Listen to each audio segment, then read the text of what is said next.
வணக்கம். பரபரப்பு மீடியா செய்திகளுக்காக நான் நிரோஷன். சவுதி அரேபியாவின் ஜான்பூவில் இருந்து தென்மேற்கே 40 கடல் மைல் தொலைவில் ஒரு சம்பவம் குறித்த அறிக்கை கிடைத்ததாக யுனைடெட் கிங்டம் கடல்சார் வர்த்தக நடவடிக்கைகள் அமைப்பு UKMTO தெரிவித்துள்ளது. பிரிட்டிஷ் கடல்சார் பாதுகாப்பு நிறுவனமான ஆம்ப்ரே அந்த கப்பல் இஸ்ரேலியர்களுக்கு சொந்தமானது என்றும் லைபீரிய கொடியுடன் பயணித்தது என்றும் அடையாளம் கண்டுள்ளது. ஒரு கப்பல் அடையாளம் காணப்படாத வான் அச்சுறுத்தல்களால் தாக்கப்பட்டதாகவும் பலத்த வெடிப்பு சத்தம் கேட்டதாகவும் UKMTO கூறியது. அந்த தாக்குதலின் பின் கப்பலின் பணியாளர்கள் அனைவரும் பாதுகாப்பாக இருப்பதாகவும் அது அதன் அடுத்த பயணத்தை தொடர்வதாகவும் கூறியது. இந்த சம்பவத்திற்கு காரணமான தரப்பினரை எந்த அமைப்பும் அடையாளம் காணவில்லை. தாக்குதலுக்கு இதுவரை யாரும் உரிமை கோரவில்லை. ஆனால் அதிகாரிகள் விசாரணை நடத்தி வருவதாக UKMTO தெரிவித்துள்ளது. யான்பு என்பது மேற்கு சவுதி அரேபியாவின் செங்கடல் கடற்கரையில் அமைந்துள்ள ஒரு துறைமுக நகரம். இந்த சம்பவம் குறித்து ஹவுதிகள் உடனடியாக எந்த கருத்தும் தெரிவிக்கவில்லை. இருப்பினும் இந்த சம்பவம் ஹவுதி இயக்க கடந்த கால தாக்குதல்களோடு ஒத்துப்போகிறது என்று ஆம்ப்ரே அமைப்பு கூறுகின்றது. பாதுகாப்புத்துறை வட்டாரங்கள் இதை ஹவுதி தாக்குதல் என்றே குறிப்பிடுகின்றன. தாக்கப்பட்டது இஸ்ரேலிய கப்பல், தாக்கியது ஹவுதியாக இருந்தால் இதற்கு உத்தரவாதமாக பதிலடி உண்டு. கடந்த வார இஸ்ரேலிய தாக்குதல்களில் ஹவுதி பிரதமர் 8 அமைச்சர்கள் பலியானார்கள். மேலும் பல அமைச்சர்கள் படுகாயமுற்று ஆபத்தான நிலையில் உள்ளார்கள். வியாழக்கிழமை இஸ்ரேலிய விமான தாக்குதலில் ஹவுதி பிரதமர் காலிப் அல் ரஹாவி மற்றும் 8 கூடுதல் அமைச்சர்கள் இறந்ததை தொடர்ந்து எந்த ஒரு சாத்தியமான சூழ்நிலைக்கும் தயாராகி வருவதாக இஸ்ரேலிய பாதுகாப்பு படை IDF தெரிவித்துள்ளது. ஹவுதிகள் ஏவுகணைகள் மற்றும் ஆளற்ற விமானங்கள் உற்பத்தி செய்வதற்கான சுயாதீன உற்பத்தி திறன்களை கொண்டுள்ளனர் என்றும் அவர்களின் உற்பத்தி வரிசையின் சில பகுதிகள் ஈரான் மற்றும் வடகொரியா போன்ற நாடுகளில் இருந்து வாங்குவதன் மூலம் ஆதரிக்கப்படுகின்றன என்றும் இஸ்ரேலிய விமானப்படை அதிகாரிகள் குறிப்பிட்டனர். ஹவுதிகளிடம் பெரிய ஆயுத கிடங்குகள் இல்லை. தினமும் 1 அல்லது 2 ஏவுகணைகளை மட்டுமே இஸ்ரேலை நோக்கி ஏவுகின்றார்கள். அவர்களிடம் உள்ள ஏவுகணைகளின் எண்ணிக்கை தெரியவில்லை என்றாலும் அவர்கள் இஸ்ரேலிய வான் பாதுகாப்பு அமைப்புகளை சவால் செய்ய பல ஏவுகணைகளை ஒரே நேரத்தில் ஏவ முயற்சிக்க கூடும் என்பதை IDF கணக்கில் எடுத்துக் கொள்கிறது. இதன் விளைவாக வரவிருக்கும் 12 நடவடிக்கைகளுக்கு தயாராக IDF சில பிரிவுகளை வலுப்படுத்தி உள்ளது.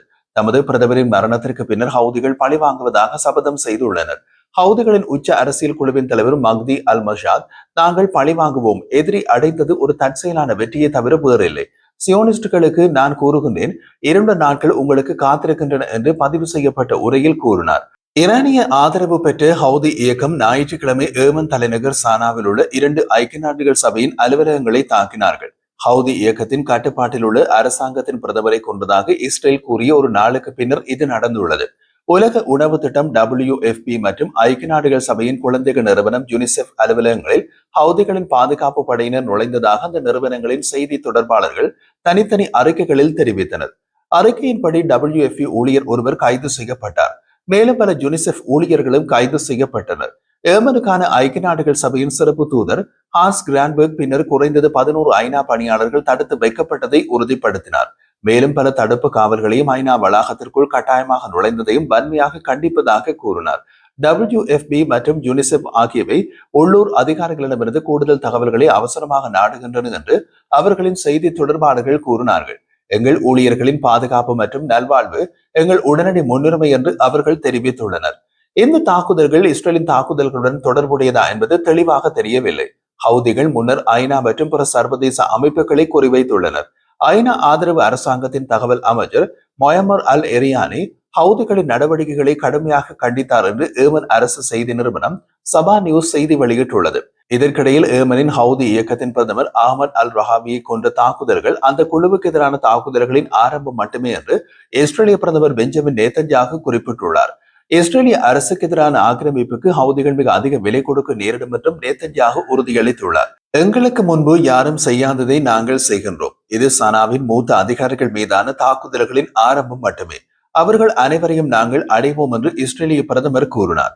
நேற்று ஞாயிற்றுக்கிழமை ஹவுதிகள் தங்கள் பிரதமர் தாக்குதலில் கொல்லப்பட்டதை முதல் தடவையாக ஒப்புக்கொண்டார்கள். இது இஸ்ரேல் ஏமன் நாட்டின் பிரதமரை படுகொலை செய்ததாக பல விமர்சகர்கள் கூற வழிவகுத்தது. ஆனால் அது உண்மையல்ல. கொல்லப்பட்டது ஐநாவால் அங்கீகரிக்கப்பட்ட ஏமன் என்ற நாட்டின் பிரதமர் அல்ல. ஹவுதிகளின் தலைமை ஏமனின் அதிகாரப்பூர்வ அரசாங்கம் அல்ல. மாறாக அவர்கள் ஈரானால் ஆதரிக்கப்படும் ஒரு கிளர்ச்சி அரசாங்கம். ஹவுதிகள் ஏமனின் ஒரு பகுதியை மட்டுமே கட்டுப்படுத்துகின்றார்கள். மறுபுறம் ஏமனின் சர்வதேச அளவில் அங்கீகரிக்கப்பட்ட அரசாங்கம் ஜனாதிபதி தலைமைத்துவ கவுன்சில் PLC-யால் வழிநடத்தப்படுகின்றது. அதன் தலைவராக ரஷாத் அல் அலீமி கடந்த மே மாதம் நியமிக்கப்பட்டார். அவர் முன்னாள் உளவுத்துறை அமைச்சராகவும் துணை பிரதமராகவும் பணியாற்றினார். சர்வதேசத்தால் அங்கீகரிக்கப்பட்ட ஏமனில் முன்னாள் நிதியமைச்சரான சேலம் செலே பின் பிரைக் என்ற பிரதமரும் உள்ளார். அவருக்கு முன் இருந்த பிரதமர் அகமது அவாத் பின் முபாரக் பல சிரமங்களை எதிர்கொண்ட பின்னர் ராஜினாமா செய்ததாக கூறினார். ஏமன் பல ஆண்டுகளாக பிரிக்கப்பட்டுள்ளது. சர்வதேச அளவில் அங்கீகரிக்கப்பட்ட அரசாங்கம் ஐஆர்ஜி என்பது ஐநாவால் அங்கீகரிக்கப்பட்ட ஏமன் அரசின் நிறுவனங்களை குறிக்கிறது என்று ஆயுத மோதல் இருப்பிடம் மற்றும் நிகழ்வு தரவு ACLED அமைப்பு தெரிவித்துள்ளது. ஏமனின் அதிகாரப்பூர்வ அரசாங்கம் அதன் சொந்த ராணுவத்தை வைத்திருக்கிறது மற்றும் தெற்கு ஏமனில் சில பகுதிகளிலும் அல்ஜாப், ஹஜ்ஜா, மரிப், சாதா மற்றும் தைஸ் ஆகிய மாகாணங்களிலும் படைகளை வைத்திருக்கிறது. ஏமன் அதன் நவீன வரலாற்றில் பெரும்பகுதி முழுவதும் பிரிக்கப்பட்டுள்ளது. இது ஓரளவு ஆங்கிலேயர்களால் காலனித்துவப்படுத்தப்பட்டது. ஏமன் சுதந்திரம் பெற்ற போது அது வடக்கு மற்றும் தெற்கு ஏமனாக பிரிக்கப்பட்டது. தெற்கு ஏமன் 1990 வரை கம்யூனிஸ்ட் சோவியத் கூட்டாளியாக மாறியது. அப்போது அது வடக்கு ஏமனுடன் நாம் இப்போது ஏமன் என்று நினைக்கும் இடத்தில் இணைக்கப்பட்டது. 1960களில் வடக்கு ஏமன் ஒரு நீண்ட உள்நாட்டு போரை நடத்தியது. சவுதி அரேபியாவின் ஆதரவுடன் ஏமன் ராஜ்யத்திற்கு எதிராக நாசார் சார்பு துருப்புக்களை ஆதரிக்க எகிப்து தலையிட்டது. உள்நாட்டு போர் 1970ஆம் ஆண்டு முடிவுக்கு வந்தது. ஒன்றிணைக்கப்பட்ட நாடு பின்னர் 1990 முதல் 2012 வரை அலி அப்துல்லா சலேயால் ஆட்சி செய்யப்பட்டது. அரபு வசந்தத்தின் போது சலே அதிகாரத்திலிருந்து வீழ்ந்து இறுதியில் 2017 கொல்லப்பட்டார். ஹவுதிகள் ஏமன் மலைக்குகைகளில் இருந்து வெளியே வந்து 2014ஆம் ஆண்டு தலைநகர் சானாவை கைப்பற்றினர். பின்னர் அவர்கள் தெற்கே ஏடன் நோக்கி நகர்ந்தனர். இதனால் சவுதி அரேபியா மீண்டும் ஏமனில் தலையிட வேண்டியிருந்தது. இந்த முறை ஹவுதிகளை மேலும் நகர முடியாதபடி நிறுத்த ஹவுதிகள் ஈரானிடமிருந்து ஆதரவை பெற்று சவுதி அரேபியாவின் ரியாத்தில் பாலிஸ்டிக் ஏவுகணைகள் மற்றும் ஆளற்ற விமானங்களை ஏவினார்கள். இது ஏமனில் ஒரு சிக்கலான போருக்கு வழிவகுத்தது. இதில் பல நாடுகள் ஈடுபட்டன. சவுதி அரேபியா மற்றும் ஈரானை தவிர ஐக்கிய அரபு அமீரகமும் ஈடுபட்டிருந்தது. என்று ஏமனில் ஈரானிய செல்வாக்கின் மையமாக உள்ள அதே வேளையில் அல் காய்தா அங்கு காலூன்றிய ஒரு காலமும் இருந்தது. இதுதான் ஏமனின் பின்னணி. ஹவுதிகள் ஈரானிய உத்தரவுப்படி வர்த்தக கப்பல்களை தாக்க தொடங்கியதால் அமெரிக்கா ஏமன் மீது குண்டுவீச்சு தாக்குதலை நடத்தியது. மார்ச் மாதத்தில் ட்ரம்ப் நிர்வாகம் இந்த முடிவை எடுத்தது. தலைநகர் சானா, சாடா, ஹஜ்ஜா மற்றும் ஹொடைடா உட்பட பல மாகாணங்களில் ஹவுதி நிலைகளை குறிவைத்து அமெரிக்கா தொடர்ந்து விமான தாக்குதல்களை நடத்தியது. அதன் பின் வர்த்தக கப்பல்களை தாக்க மாட்டோம் என்று ஹவுதிகள் தம்முடன் ஒரு ஒப்பந்தம் செய்ததாக ட்ரம்ப் கூறி ஏமன் தாக்குதல்களை நிறுத்தினார். ஆனால் இப்போது ஹவுதிகளை மீண்டும் இஸ்ரேலிய கப்பலை தாக்கி உள்ளன. இது ஹவுதிகளின் மீது இஸ்ரேலிய தாக்குதல் மட்டுமல்ல, அமெரிக்க தாக்குதல்களையும் தூண்டிவிடலாம்.